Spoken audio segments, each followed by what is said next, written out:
lipat bahay gang na naman ito. Ay, Tiyanan! Kakakain ko lang. Muntik na ako mahimatay sa gutom. Muntik na. Konting-konti na lang.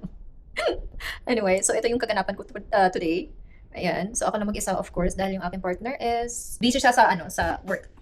At least dito may bintana, nakakapasok yung araw. Doon sa villa, malaki nga siya, pero yung window nasa kitchen lang, and then kailangan yung kitchen door is kailangan naka-close lagi. So, hindi ko pa rin siya nakikita yung araw. Dito nakikita ko and pumapasok sa room namin. So, ayun lang. Tipid muna tayo dahil kinakailangan sa panahon ngayon. Diba? Okay. Okay, mag-start na ako maglinis. Oh, baka naririnig nila ako doon dahil naririnig ko yung yung door. Okay, sabi ko nga. Hindi ko alam kung saan ako uumpisa. Oo. So, eto na nga yung bago naming kwarto mga inday. Maliit lang siya, pero okay na din.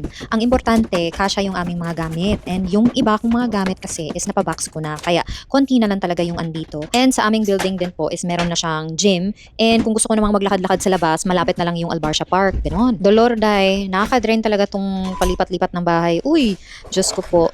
Mag-i-impake ka, tapos aayusin mo na naman sa bagong kwarto, narirentahan. Ay nako, habang tinitingnan ko yung kwarto nung una, iniisip ko, saan ko ipaglalagay yung mga gamit na to? Ay, kasi sa kwarto namin sa villa, malaki talaga yun compare dito. So, paano ko to pagkakasyahin? Buti na lang talaga anak ako ng mama ko. Shout out pala sa mama ko dyan. Kaya nagulat na lang yung partner ko saan ko pinaglalagay yung mga gamit. Kasi hindi makapaniwala yung aking partner na napagkasya ko lahat ng mga gamit namin dito sa kwarto. Oo, ganun. We, kasi anak ko ng mama ko eh.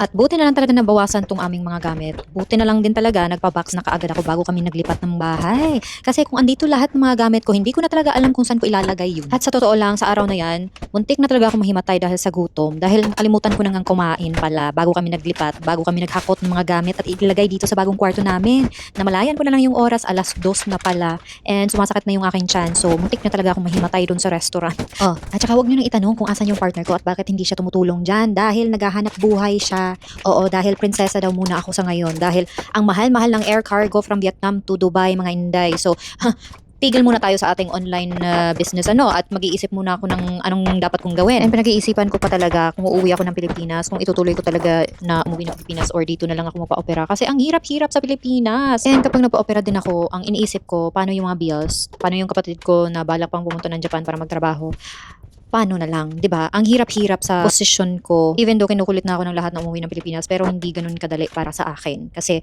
ang dami kong iniisip. Anyway, so hanggang dito na lang muna tayo, okay mga inday. Sa susunod na video na lang yung kapag maayos na yung kwarto. Okay, maraming thanks. Okay, bye.